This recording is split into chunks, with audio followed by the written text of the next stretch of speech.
The Dead Pair Podcast is brought to you by Kolar Arms, America's competition shotgun, and is fueled by Fiocchi. Welcome to the Dead Pair Podcast, coming in hot with everything you want to hear about sporting clays. With your hosts, Jason Rambo. This is what I have to work with, everyone. And Sean Alley. Like I said, I was just thirsty. Oh, boy. Often imitated, but never duplicated.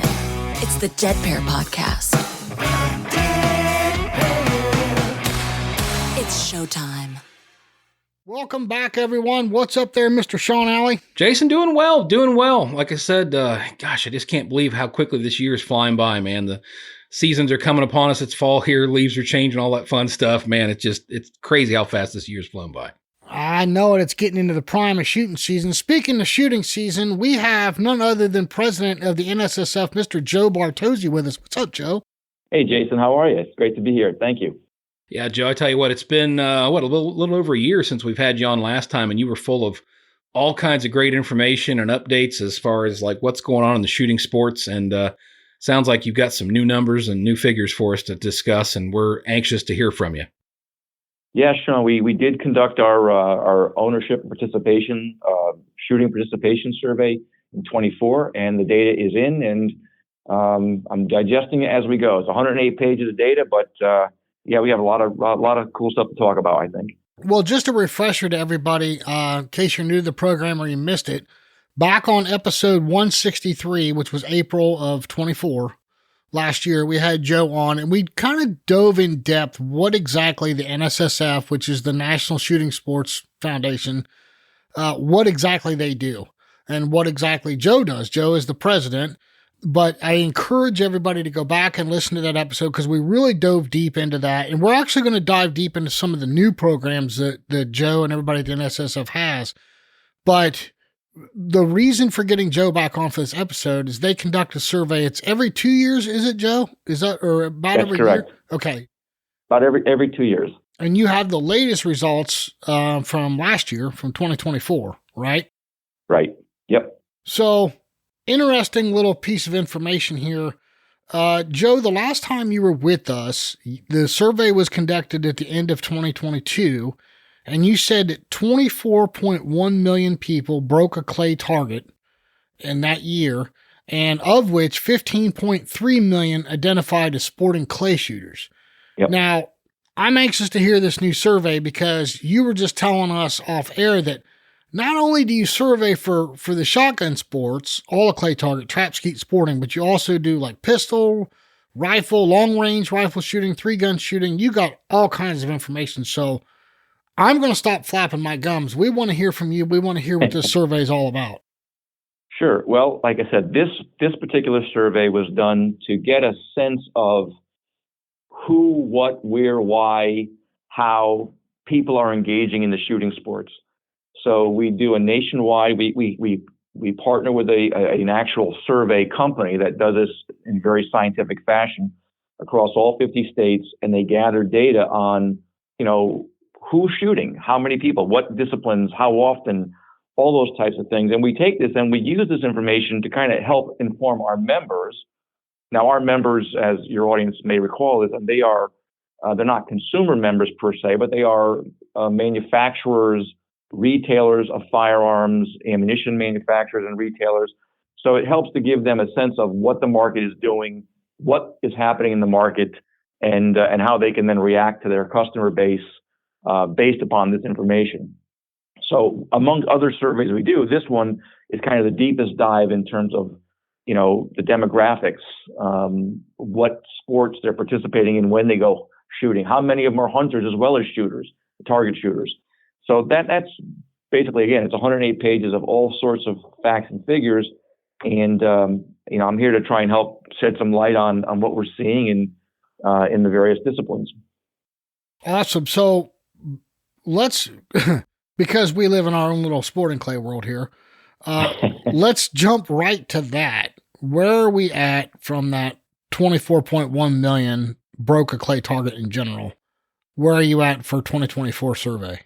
We're about, I would say, looking at the numbers, about 19.5 million people in 2024 broke any type of clay target, and then we broke that down between sporting clays, skeet, and trap.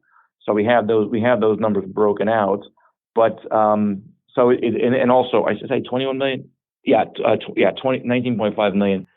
So like if you sporting clay still comes out on top of the other two disciplines, with about 14 million people involved in sporting clay. And of course, there's crossover with all these, like myself, I shoot all three disciplines. But so sporting clays comes out on top, followed by skeet shooting at just over 12 million, and then trap shooting at just under 11 million people that said they went out and participated at least once, in most cases more, in one of those three disciplines or all three of those disciplines.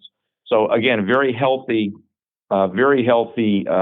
representation of shooters getting out there and getting involved in the outdoor clay target sports. So looking at the numbers here, we're down about 4.5 million as a whole that broke a clay target, and we're down about 1 million in sporting alone.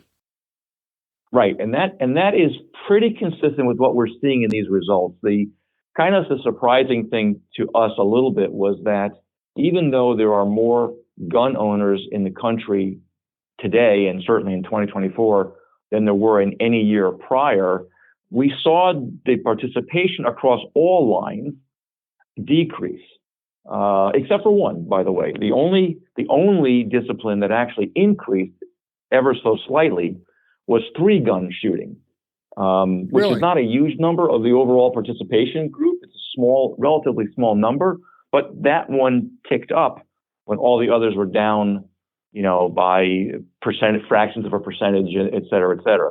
Yeah. But every discipline but 3-gun was down in terms of participation. And we're trying to, now that we know this information, we're going to try and take a deeper dive in another survey to figure out why that is. And again, if you really look at the charts over the course of years, let's say 2024 compared to 2014 is a huge difference. And the number is way up in those 10 years. But if you looked back at 2018 and 2020, say, the numbers in 24 are very comparable to those 2 years.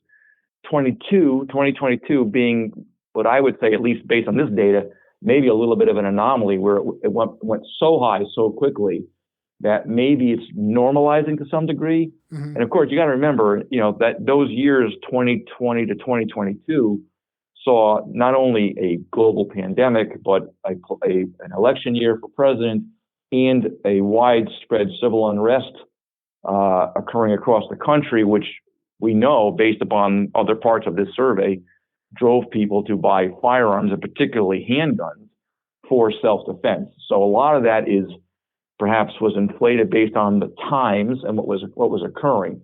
Again, this is all something that we're going to take now a deeper dive to try and figure out more about what's happening.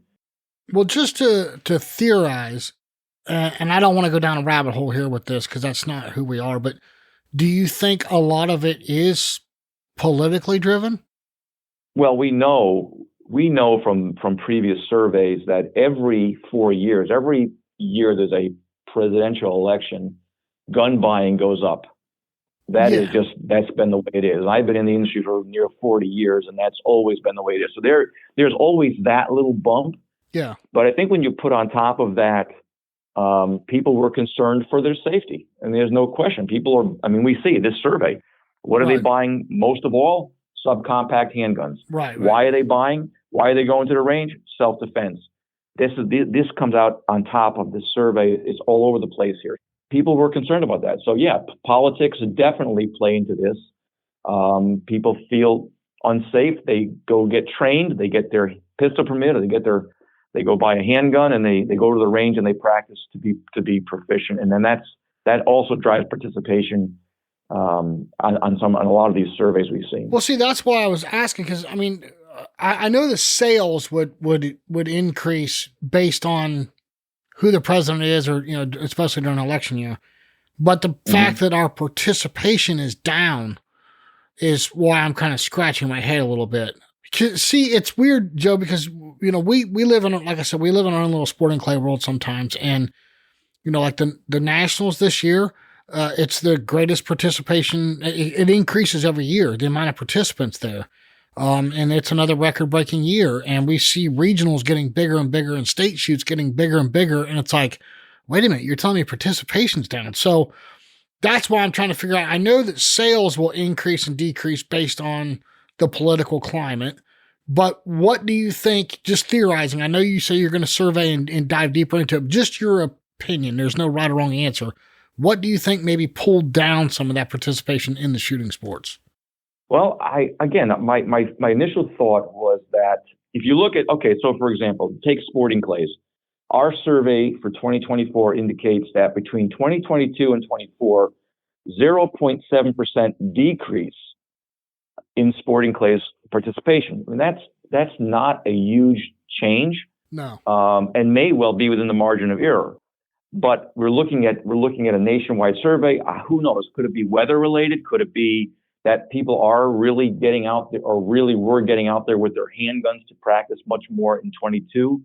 And you know, because the sporting clays, trap shooting, skeeching, all less than 1% change over the course of the 2 years since the last survey. So it's a big number. Like when you're talking about millions of people, I get that, but as a percentage from 22 to 24, it's not that big a deal. And it's certainly, you know, if you look back a few years, the numbers are extraordinarily higher than they were in 2014, 2016, and even 2018.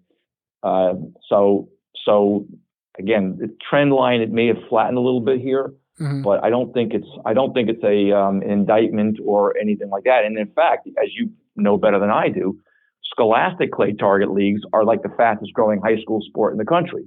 Right. So there's going to be a huge uptick, if that's not already happening, of clay target shooters that are being trained up and experienced at the high school level and even at the college level. So there's certainly that. In just my own worthless 2 cents opinion, I think a lot of it's is economy driven. You know, the cost of ammo has gone up drastically since 2020 or 2022, the first survey that we had you on for. The cost of ammo has gone up. The cost of clay targets has gone up. The cost of gasoline's gone up. I mean, and, you know, I talked to Jake Spangler prior to his exodus from the Cardinal Center, who put on the SCTP shoots, and he said they were down this year a little bit. And he got a lot of phone calls from teams. It's like, you know, we're still shooting, we're still participating, but we can't make it to the nationals this year. We just the team doesn't have the funding. And he heard that. Right. That was kind of a common theme from the teams that are normally there that couldn't make it this year.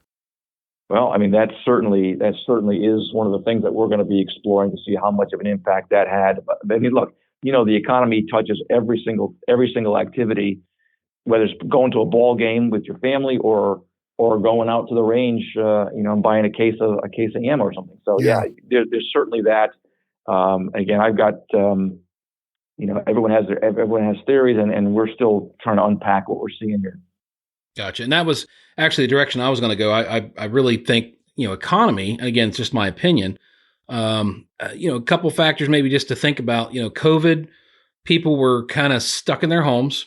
They were looking for things to do. So you had a lot of increase in like camping, people buying ATVs and boats and stuff, just things to do to get them outdoors because you're basically stuck in your house. A lot of people weren't working at their business. They were working out of their homes.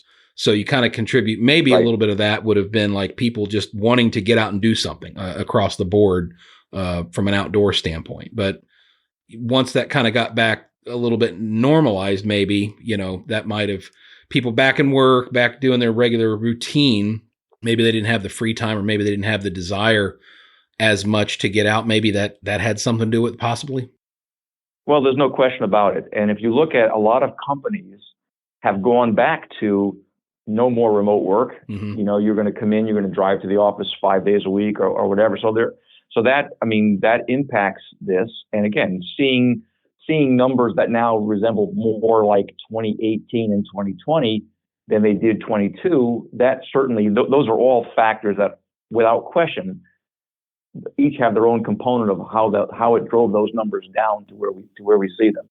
Okay. Well, and I didn't mean to inject politics into it. I apologize for that, but I know for a fact the month of July was the lowest. It was the first time in 6.5 years that firearm sales fell below 1 million in the United States. And that is 100% politically driven, and again, like I said, I don't mean to bring politics in it, but how many times have we heard that Obama was the world's greatest, gun salesman? You got somebody who wants to take your guns away. People feel like the pressure to go out and buy, so, Yep. But the participation in the sports is what, gun sales are one thing, but the participation is kind of what we're focused on. On the other side of the coin, what we are seeing is, in terms of participants, we're seeing many more what we would call non-traditional people getting involved in the shooting sports more than ever before. Really? We're seeing fully the highest numbers that I've seen in any of these surveys for female participants in the shooting sports in 2024. We're seeing the highest numbers of African American, Asian American, Democrats are way high up in terms of new shooters and people that actually got out and shot in 2024. So people that identify as Democrats, I should say. I mean, so there is, I think, in terms of, I'm the eternal optimist, but when you're seeing younger demographics, by the way, the younger age group, number one of all the people that participated, 18 to 34-year-olds, higher than it's ever been before. So we are seeing younger, more diverse, and females participating in the shooting sports like we've never seen before. So while the overall numbers may be down, I think there's a great groundswell of, real, what you would call a real reflection of America itself getting involved in the shooting sports. And that, to me, is encouraging. Yeah. It says that there's appeal to the shooting sports that crosses gender, ethnicity, et cetera, and people are actually exercising their Second Amendment rights. American Indians, Native American, American Indian, Hispanic, Latino, all very high numbers compared to previous years. So again, it's more looking like America than the old, like the old days when you say stale, pale male kind of people that are involved in the shooting sports. That's not the case anymore. And I think that's an encouraging thing because, the shooting sports offer a very wide tent for everybody that enjoys being outdoors, and whether it's breaking clay target or long range rifle shooting or, plinking with their handgun. I mean, it's a welcoming community that is certainly seeing the kind of the reflection of America itself in the faces of the shooters these days. That's very cool. I think that's awesome. I mean, I really do. I love hearing that. Yeah. I love hearing that we're getting people from all walks of life involved. I love that. Here's a wild one for you, Joe. I don't know if it's the top of your first page or the bottom of a page 103 you got there on your survey. All shooting sports in general, how many people participate? Not just clay target sports, but just like all in general. Would be about anywhere from 50 to 56 million people. We estimate just over 53 million people in 2024 pull the trigger in some discipline or others. But yeah, so it's a big number. It's a big number of people. Yeah. And it cuts across all demographics in all parts of the country. The western part of the U.S. is actually creeping up on the South when it comes to shooting participation. So again, there's a lot of encouraging information here. Even though the overall numbers are down, I think there are a lot of nuggets of things that we can really work on and welcome new shooters from various parts of the country, various walks of life. But again, still a lot of people out there pulling the trigger, which is awesome. Yeah, very much so. Well, and I was going to kind of circle back on the comment about the different demographics. A thought popped into my head. We got to look at the age of people and how things are. For instance, the baby boomer generation is one of the biggest population, or I think is the biggest population in the country. The people born, I think it's like from the late 1940s into the early 1960s, right?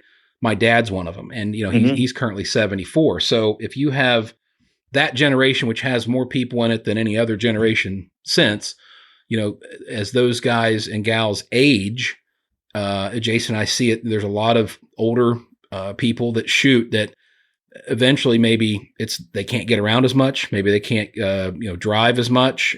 Maybe they're just not able to handle the recoil of the guns, and maybe because there were so many of them, if they're kind of stepping back and kind of bowing out of the sport, maybe that has possibly a little bit of the reason behind the decline, maybe?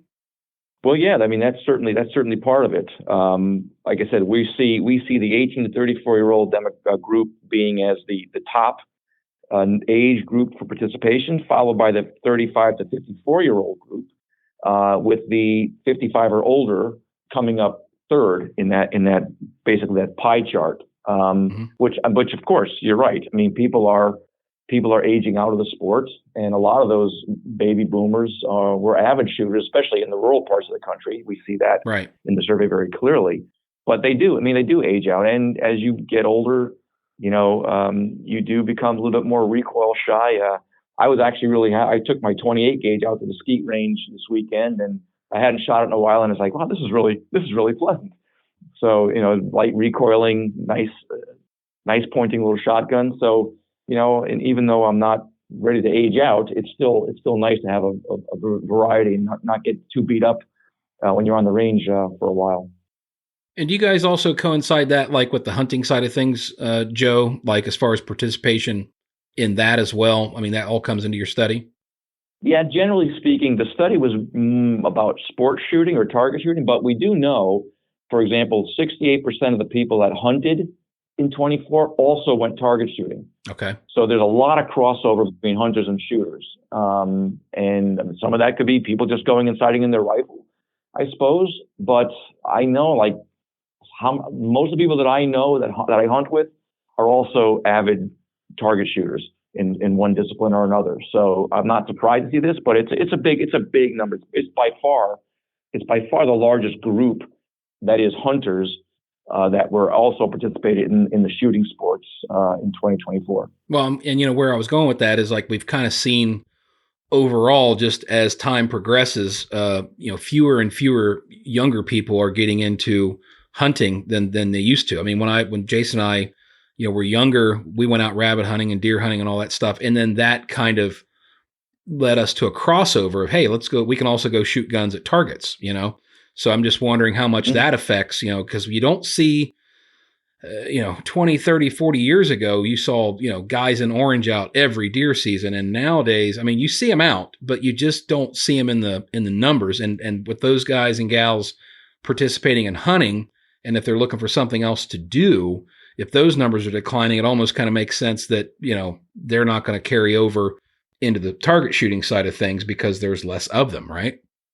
Yeah, I mean that's certainly true, and this is why we've been so adamant about getting the mentorship program up and running for hunters, getting people to mentor hunters and target shooters, of course, as well. And this survey did cover like how did you first become introduced as a new shooter to the shooting sports or hunting, and we're looking at that data and saying how can we use this to increase our mentorship program to get more people to take a new shooter out to the range or to the field, because that's the future right there. Is everyone has to take somebody out to the range or to the field to keep the sport going? Because as you correctly point out, everyone ages off. But without that mentor, many of us, myself included, would not have gone to the range for the first time, or I wouldn't have gone hunting for the first time without someone who knew what they were doing, right, taking me out there, showing ropes and the etiquette and et cetera, et cetera. And if that's me, someone's been in the industry for 40 years, imagine someone who doesn't work in the industry, that they would have to deal with that as well. So mentorship is crucial to the success and the survivability of our sport and our hunting heritage.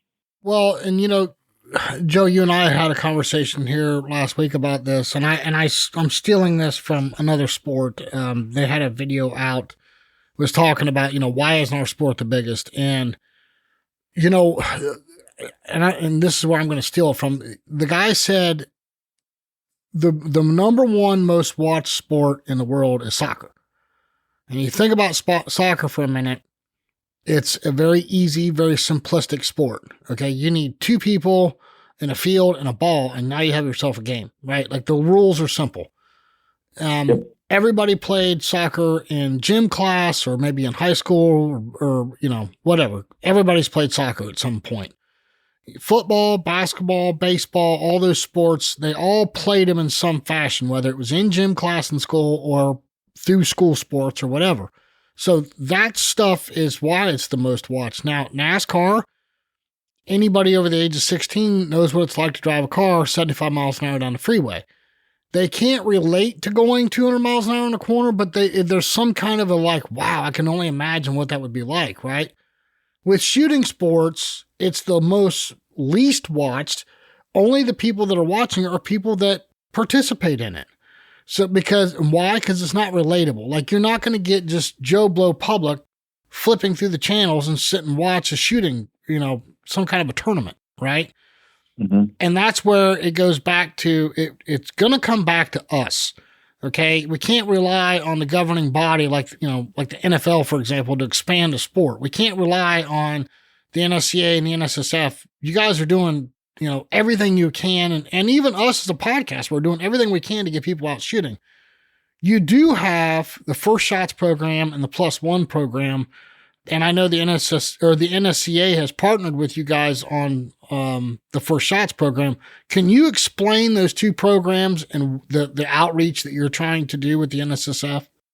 Yeah, sure. The First Shots program is something that we've had for several years now. And the idea is we would partner with a shooting facility, a range, sometimes a retail shop that might have a range available to it. And we would run promotions to say, hey, if you haven't, if you're new to the shooting sports and you're interested in getting involved, come to XYZ range and we're going to have a First Shots program. And it's basically, soup to nuts on the beginning introductory elements of safety, safe handling, and taking your first shot at an actual target.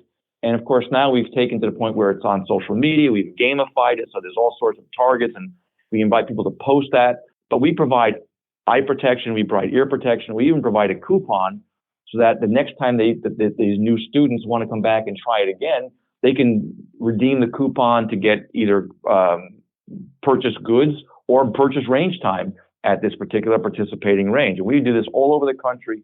We've got hundreds of participating range partners and retail partners. And we've trained up, last year alone, more than 20,000 first-time shooters through our program, and including now shotgun sports. The predominantly is 22. That's the way it traditionally has been, but now we've expanded into the shotgun sports, so people can take their first shots with a shotgun.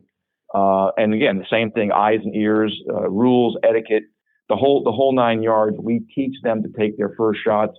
And many of those people do in fact come back, buy a gun, buy ammunition, buy range time to continue their quest of learning more about the shooting sports and getting more heavily involved. So it's been a very successful program. We put a lot of resource, a lot of time into this thing, and we're very, very proud of it because again, it introduces those people that maybe have only heard about it or only heard negative things about the shooting sports to actually try it and see what they like it or not.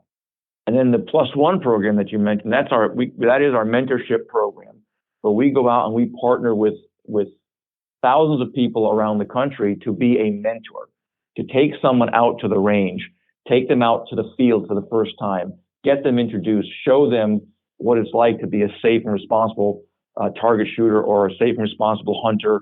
And we're now doing more and more every year. We do more with this program to entice mentors to post this. Brag about this. We'll send you, a swag kit. Hey, you're a mentor. This is a good thing, right? Because how the sport is going to continue is through the mentorship program. So we're really making a big push, especially this fiscal year, to really get new and additional mentors in the roles to get people out to take their first crack at a range event or a hunting event. Well, Joe, I was just going to say, sorry, Jason. I was just going to say, we harp week in and week out, take somebody new shooting, take them to a range. And, I know people are probably tired of hearing us say this all the time, but like Jason said, the reality of it is it's not going to just happen on its own. The people that are in the sports, the people that are doing the shooting, whether it's, shotgun shooting, pistol shooting, 22 long rifle shooting, whatever it is, those are the ones that have to basically be the ambassadors to bring new people in, because without guidance, without, mentorship, like you said, I mean, it's just so important. People that don't know anything about shooting and firearms, let's face it, the media and with everything that's gone on the past, 10, 20 years with the bad press, the publicity, we've lost a ton of commercial sponsors have seemed to like back away from shooting sports because let's face it, it's a politically charged subject matter, right? I mean, and even though we know that it's not a dangerous thing to go out and shoot clays or to plink at targets or whatever, it kind of all gets grouped into the bad stuff. I mean, if you're just a person that is not aware of what the sport's all about and you're just watching the media, it kind of paints a picture of negativity. Am I right? Sean, you're exactly right about that. And this is why I tell people the most important commodity that we have as not just an industry, but as an ambassador for our sport, right? Whether you or me or whoever, the most important thing we can provide is trust. Okay. People need to trust us. Getting involved with the shooting sports, picking up a firearm for the first time could be very intimidating to most people. I'm sure it's intimidating to everybody that did it for the first time. Mm-hmm. I know it was for me, but if you have someone that you trust to do the right thing, that can teach you properly, and again, that you respect, you could make that a very positive experience. Now, you could, if you're not paying attention, create a bad experience. For example, you have someone come in, they want to take their first shot, and you hand them a 454 Casull and say, here, have at it. That's going to leave a bad impression. Yeah. But if you do it right and you do it in a manner that's respectful and appropriate, you're going to get people that are going to be shooters for life. Mm-hmm. You're going to get people that can engage in that sport because they were started on a solid foundation of trust and respect, and that works. And I'm sure like you guys, I've taken a number of people out on their first adventure on the skeeter trap field, and I can't think of one that didn't come back for more. So that's a great thing if you do it right. So yeah, trust and having that right mentor is crucial. Hey everyone, each and every week you hear Sean and I brag about our sponsors, and it's not because they sponsor the show, it's because of their products and the unmatched customer support behind each and every single one of those products. We hope you're taking the time to investigate for yourself, try the products out, and see why we love them so much. Hey Toby Tomplay, you want to remind everyone who we're talking about? I'd love to, Jason. Kolar Arms, America's competition shotgun. Fiocchi USA. Here at the Dead Pair, we're fueled by Fiocchi.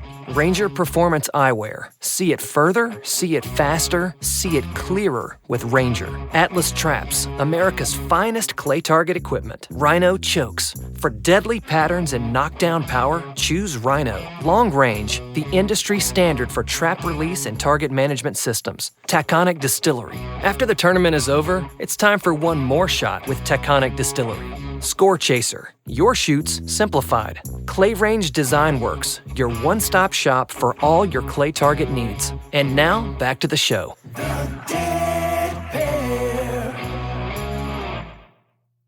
Well, recently, it's been a few podcasts back, I flew out to California and I took a couple of icons in motocross. I took them out shooting, and, he was sitting down and having a conversation with me afterwards, and I told him, I said, look, statistically, sporting clays is one of the safest sports in the world. And he was like dumbfounded. He's like, really? Are you serious? And I'm like, yeah. I said, Absolutely. And I brought up the SCTP Nationals. You have 3,500 kids there for a week and a half, Sean, is that right? Yeah, about 10 days. 10 days. Yep. Yeah, that fire over 1 million rounds and nobody leaves injured. You can't show me a high school football game on Friday night anywhere in the country where that happens. And he's like, wow, I just never put that together. And I said, that's the main thing that we try to push is the safety aspect of it. If you introduce someone and you show them the basic firearm safety rules, they can go enjoy this game and not go home with a twisted back or, knee or whatever. And I mean, golf has more injuries than sporting clays does. And so that's one part of it. The other thing too is I talked about being relatable. My wife, who's edited 220 of these episodes now, when I first met her was like, she came from a relationship where there was no firearms in the house. She did not tolerate it. Well, guess what? That's going to change with Jason. So I took her out shooting, and we started off just plinking with a little 10-22 Ruger, right? That's her favorite gun now. Like that's all she wants to do is go plink. But you have to understand, the only time prior to that she'd ever fired a gun, the family was on vacation somewhere, and they went somewhere and they were shooting pistols at beer cans or something, and just like she had a bad experience, didn't want anything to do with it. But I showed her the right way, the firearm safety rules. And now, I mean, look, she's been sporting clay shooting with me. She likes plinking with the little 22 rifle. She edits all these, like she's a full believer now. But that's what it takes is taking somebody out and showing them. It has to be relatable to them. They have to experience it in order to understand, number one, they're not going to get hurt as long as they obey the safety rules. And number two, it's a lot of fun, and they don't understand it just watching somebody shoot. They'll never, it's not relatable to them, right? Like any other sport. That's right. You have to do it. You have to do it. And then you'll understand what the 50 million of us have been saying. This is a great sport. This is a fun sport. This is a safe sport. Until you do it yourself, until you break that first clay target, like, oh, now I get it. It's hard to explain that, right? So yes, being relatable, being, honest, and making sure that you do what is appropriate and safe, you're gonna get them. They're gonna fall in love with the sport. It's a great sport. Yes. No matter what discipline you're doing, it's a lot of fun. And the reality of it is, Joe, now remind me again, how many people said they broke a clay target in 2024? It was like 17 million. Is that right? In 2024, any clay target was about 19, almost 20 million people. Okay. So if you have almost 20 million people out there that have broke a clay target, and let's just take half that number. Let's take 10 million people. And let's say that half of the people that broke a clay target, if they would go out and invite one person to the range, introduce this sport to one person, and if only half of those people latched onto the sport and then continued to do so, automatically you've just gained another 5 million shooters to the sport. And that's all it takes. Exactly. That's what it takes. That's why we're so invested in the mentorship program, because what you said is that's the formula, that's the math, right? We know if you can introduce one person or two people, and that's going to stick, and they're going to understand, they're going to respect that, and they're going to continue with the sport over the years. So yes, that's the key. That's the key to our +1 program, and why we're so keen on pushing it out there and getting people involved as mentors. Well, and that's the formula for growth. And on the opposite side, not to paint a doom and gloom picture, if people aren't doing this, I can only be fearful that it's going to continue to decline. If we don't have a grassroots movement of people taking new shooters or new potential shooters out, the sports, might not survive long term, is my fear. Yeah, I mean, that's the longevity. You need to do that. You're right. I have to agree with you, Sean. Can you believe that, Joe? Sean actually came. That's very well said, Sean Alley. Thank you, sir. You come up with something every once in a while.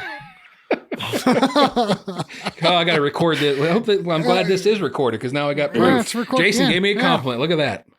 If only it was in writing. Jason's wife's going to edit that out, though. So probably. Never be heard again. Yeah. Well, Joe, you and I have talked off air, and I want to continue that conversation, because I want the Dead Pair podcast to work with the NSSF any way we can. I know you guys are working with the NSCA, and that's awesome. I think that's wonderful, and there's great work being done there.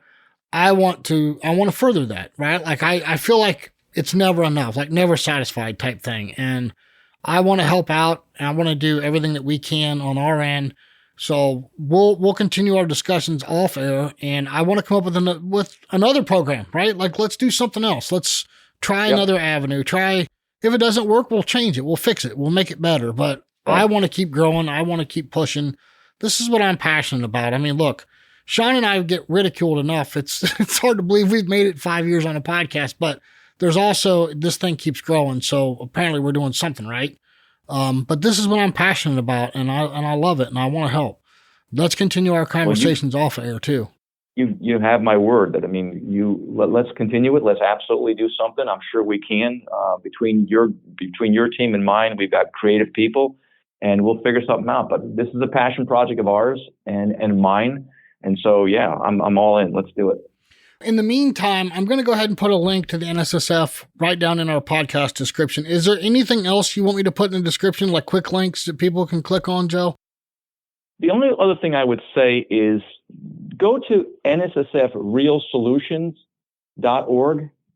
Okay. Because those programs are not necessarily direct to the shooting sports per se, but they do show people some of the good works that we're doing, the safety initiatives like Project Child Safe, our suicide prevention programs, things like that most people may not be aware of. But I think there's a lot there that people can get behind. Gun Owners Care is another one of our programs that talk about our charitable efforts industry-wide, whether it be supporting groups like the Red Cross or you name it. But so those are things that the industry is doing to support the good works, the charitable works throughout the country. And again, kind of gets lost in the sauce of the politics and all of the other things, that the baggage that so to speak, that the industry takes on. Yeah. But we seldom get credit for the good works that are actually being done all across this country by members, industry members all across the country. Yeah. And I, like I said, I'm going to put those links down in the podcast description. If anybody has any ideas, you can get a hold of us here at the Dead Pair. You can get a hold of Joe through the NSSF. We're all about it. So we're gonna awesome. Keep pushing and keep doing everything we can. Sean Alley, just a quick reminder to everybody, our Kolar Dead Pair raffle will be happening on Sunday at the National Championship. We'll have that live on our YouTube channel. Sean Alley, remind everybody about our discounts. Yeah, guys, if you want to help support the show and help support the people that keep this going, we do have a coupon code DEADPAIR10, DEADPAIR10, and that is active at RE Ranger and also Taconic Distillery. So if you make an order with those guys, need a pair of shooting glasses, or maybe you want a nice bottle of bourbon or an adult beverage, you can visit those sponsors and use that code to save some money on a future order. So please use that if you can. Yeah, and Joe, of course, like I said, you and I will be talking off air, but in the meantime, if you or any of your staff has anything you need to get out there, you have a welcome and open platform here. We're here to help. That's awesome. I appreciate that very much. Joe, we talked so much about the survey and the pluses and the minuses. Is there any other news that you want to share? I didn't even think about that. Is there anything else you got going down the pipeline? Well, I mean, I met this week, last week, I should say, at a meeting with the Secretary of the Interior, Secretary Burgum. He convened a meeting of outdoor recreation groups like NSSF, amongst others, to talk about how we can get more people out in the outdoors, not just hunting and shooting, but also in terms of recreation in the outdoors. And that was very cool because we floated some ideas about, of course, I talked about building more shooting ranges on federal lands and so forth. But I think that was a kind of a really cool thing that came up just quickly last week, that where the administration is really keen on supporting the outdoor recreational groups, including hunting and shooting. So that's again a positive from a 4-year basically being shunned environment in Washington to being welcomed by the Secretary of the Interior and asking us what he can do to help get people out there hunting and shooting. That was a real encouraging thing, and I was very proud to be a part of that small group that was assembled there. So again, the news is often painting the wrong picture, but the reality in terms of the new administration and the embracing of hunting and the shooting sports is something that I'm particularly excited about for the next 3.5 years at least, and hopefully more. That is so very there's that. cool. Yeah, that's very cool. That's exciting news to hear. Yeah. So that's, and of course, like everything else, we've got the SHOT Show coming up in January. So we're already starting, with that. Just no rest for the weary, but we're fighting the good fight, and I'm very proud to be a part of that, the team at NSSF that does that. So when is the SHOT Show in January 26th? 19 through 23. Okay. Man, we got to get you guys to back that up a week, so I'm not missing the Blackjack Open. It starts sorry. It starts the Florida swing down here every year, and I'm not allowed to go to Vegas without my wife. So if I go to Vegas without her, I'll come back to a divorce paper. So. No, you don't want that. No, do not want that. But I told her, we got to go to the SHOT Show, and she's like, okay, great. What do we do with our 13-year-old daughter in the meantime? So I don't know. We're going to figure it out, but I want to get to the SHOT Show. I've been hearing for years how awesome it is, and that's one of the ones that it's eluded me. But when you're ready, let me know. Yeah, no. Let me know. Absolutely. I know a guy. You know a guy, don't you? He knows you a probably fella. get me some I know tickets. a guy. That's great. That's great. Well, I tell you what, it's not like, again, I don't want to be doom and gloom, but guys and gals listening out there, this stuff's important. This stuff's, if you're passionate about the sport and you want to see it continue and maybe, see your kids get into it, so on and so forth, as time progresses, it's so important that you take this seriously. I mean, Jason and I harp on it again every week. Take somebody new shooting, take them out to a range, introduce them to the sport. And that goes for all disciplines. I mean, all firearms are valid, whether you're plinking with a 22 or you're busting clay with a shotgun. There's fun to be had everywhere. And if we don't do our part, if we don't step up and make this sport grow, then it never will. And that's the biggest message I think we can relay to everybody. 100%.